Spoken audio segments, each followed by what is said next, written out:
Hi guys, my name is Miles Jones. Today I'm going to show you guys how to do a top end rebuild on a Crf70 or Crf50. This is for this personal school project, so I'd appreciate if you liked, rated and subscribed to my channel. First of all, we're going to show you what the bike looks like before we've done the rebuild. This is what it looks like. It's what it's like at the moment.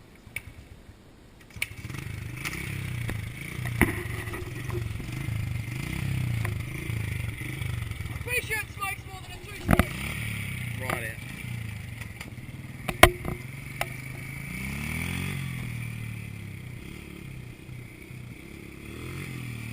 Smells like a two-stroke.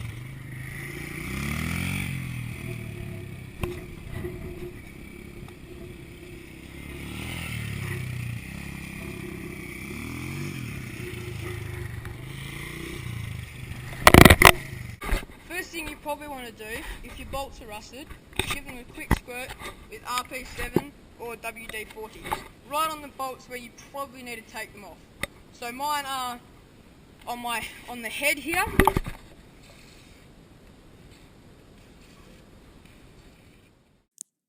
You also want to do them on the bolt next to the swing arm and the one that holds your motor on top. Remember to do them on the other side as well, also on your exhaust bolts.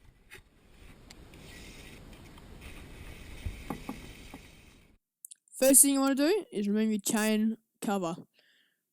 You do this by using an 8mm socket. Once you remove these, I prefer to use a screwdriver that has a socket head on it and undo them, makes it a lot easier. This helps us get to the bolt that's next to the swing arm that holds our motor in place. It also makes it a bit easier for us to get to the cover.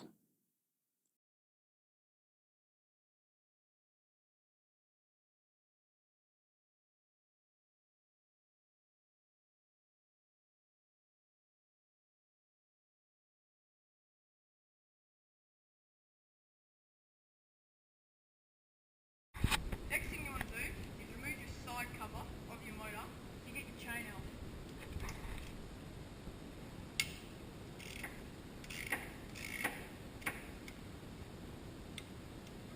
There should be 3 bolts, or roughly. You may need an extension to get to the one next to the gear lever.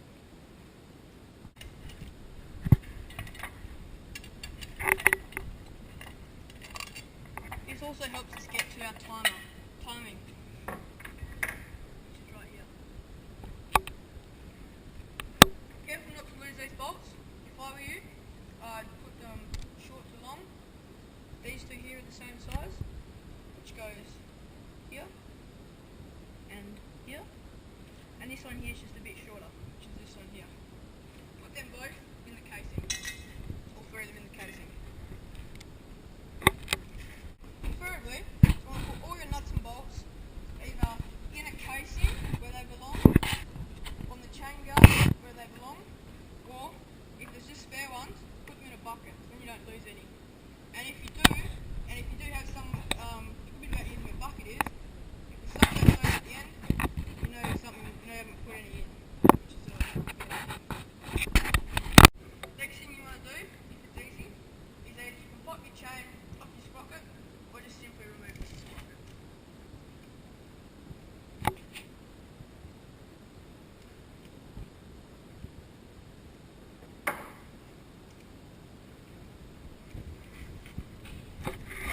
What you need to do, undo the bolts.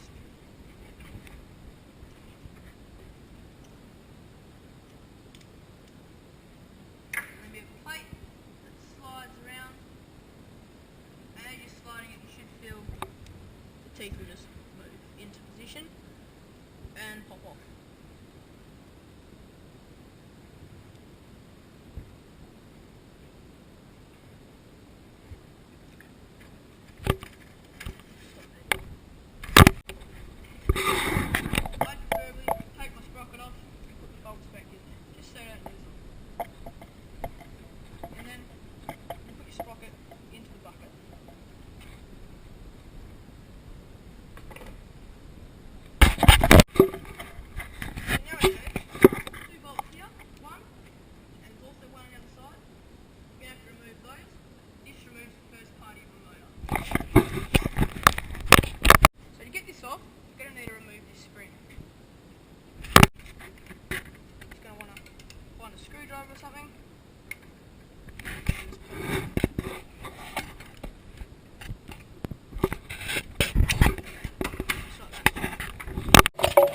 Okay, to do this bit, to get the motor off, get one part of the motor off the chassis, you're going to need a 12mm spanner on the nut side. First of all, you have to pop your spring off. I did mine using a screwdriver.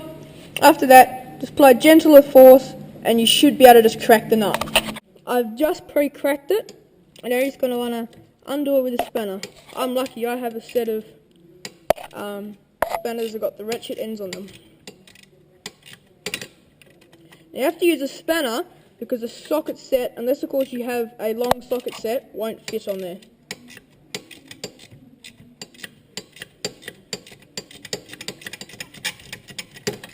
Once you've got your nuts to about that length, you can then go ahead and use a 12mm socket to undo it.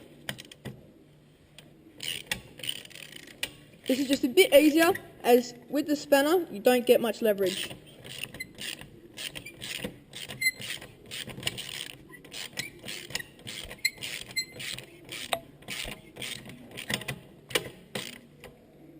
And my spanner's just come out the other end. Once you have done the bolt out, so you can put your undo it finger tight, put your socket on there and just give your socket a bit of a push and a wiggle at the same time. And your bolt should just pop through the other side. You don't want to remove your bolt, as your motor might just drop out all of a sudden, leave your carburetor hanging, leave it hanging by your carby or by your exhaust pipe. That will ruin them. After that, you want to get a 12mm socket and undo this bolt here. Make sure on the other side you put a spanner so it doesn't move, right there. The next thing you're going to want to do is pull this little plastic cover off that goes around your electrical wiring and pull out your electrical circuits. Once you remove the dust cover, you should have two wires that lead down to your ignition. The blue one is clear and the red one is black. You're going to want to pull them out. You should have these two wires disconnected. The clear one, blue, the red one, red and black one, goes to black. These colours are also on the other sets of wires. For this, you can either use a 10mm spanner or a 10mm socket. So you're going to want to put them onto your exhaust manifold and just give them a little tug. They should just crack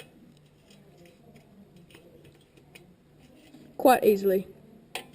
Remember to do it to both sides. Once you've got those two nuts off, you might be able to wiggle your exhaust system.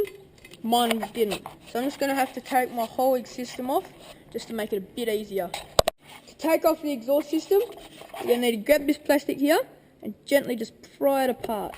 It should just go pop. Just like that. The next thing you're going to want to do is get an 8mm socket and put it in there and undo that bolt. To take off this exhaust mount bolt, you're going to need a 12mm spanner. Should just put it on there and it should just be nice and easy to crack.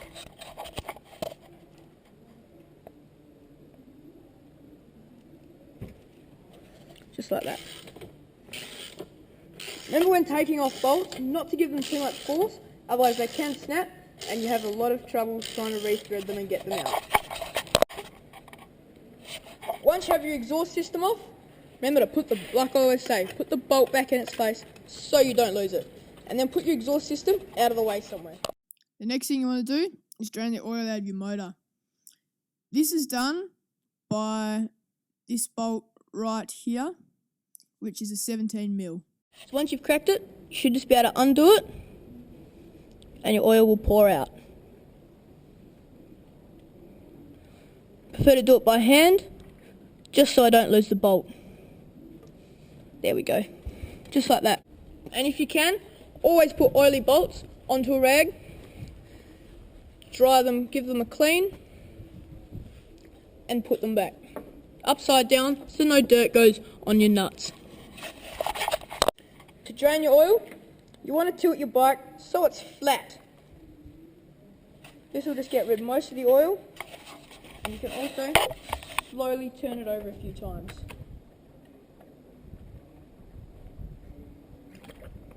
This will slowly just push the oil out.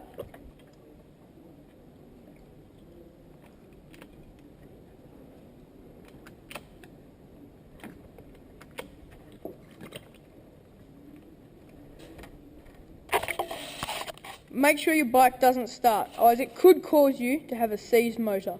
Even harder to rebuild.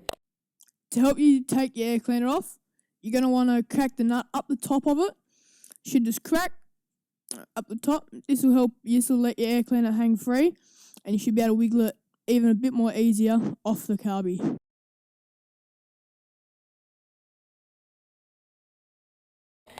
To do this, I need a Phillips head screwdriver.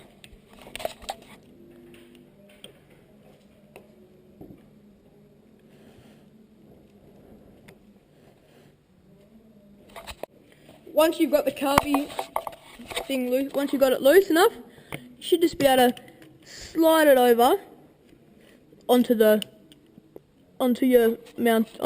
air cleaner.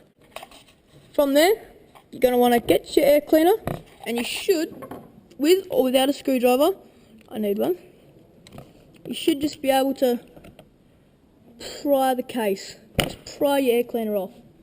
Fairly easy task. Once you've got it off, there will be an electrical wire up there, so you don't lose that and get it mixed up with something else. Put your bolt back in.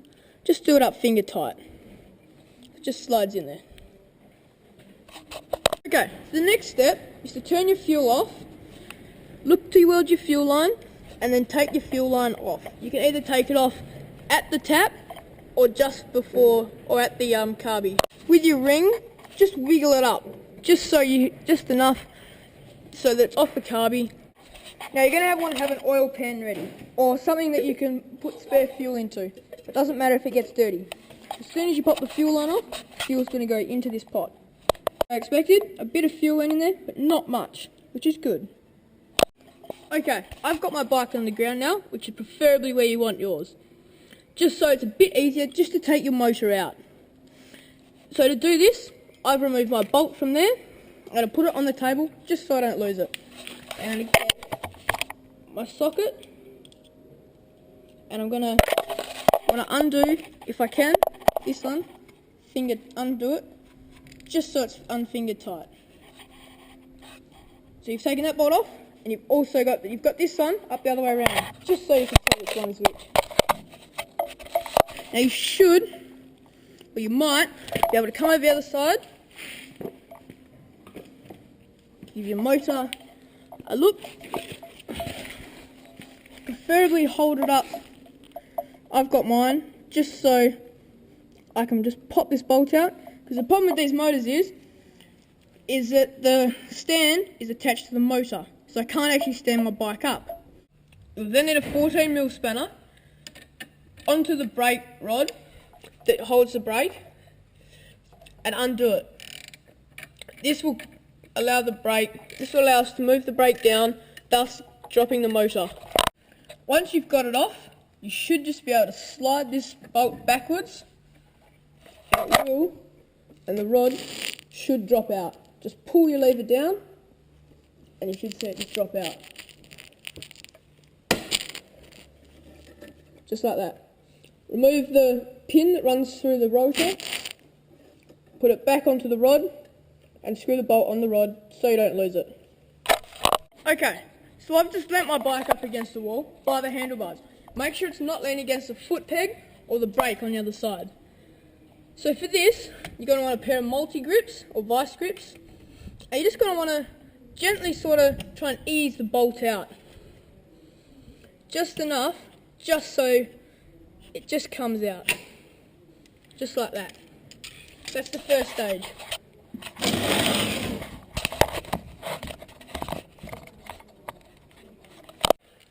To do this next bit, you're going to want to put a couple of blocks of wood and maybe a brick just to hold, just to be about a centimetre under the motor.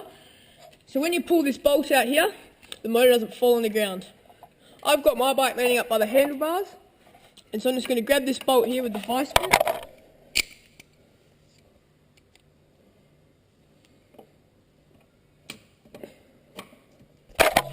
And just wiggle it out.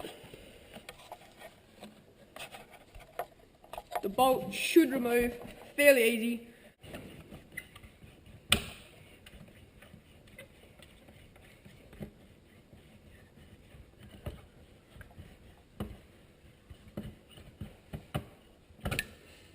just like that. Now your motor is pretty much free, just need to work it out a bit. Just move it around.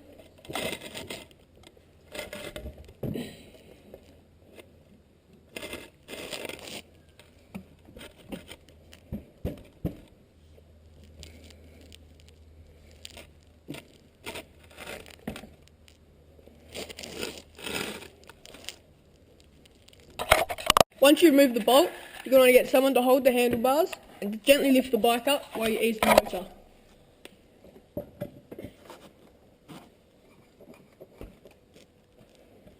Put it down. Once your motor's dropped out, let it sit there just like this. You might just have to pop a brick under the front end, give it a bit of support, and then you can remove your throttle body. It's just simple, just unscrew it and it will be away. To undo the throttle body, just simply undo this.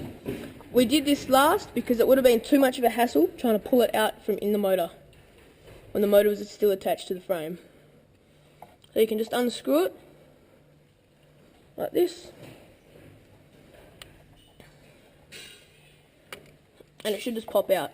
It'll be a spring onto a lever like this, and you can just leave that hanging. Next thing you want to do is put your motor, take the stand off it, lift your stand up and put it on the table. That way it's easy to work on.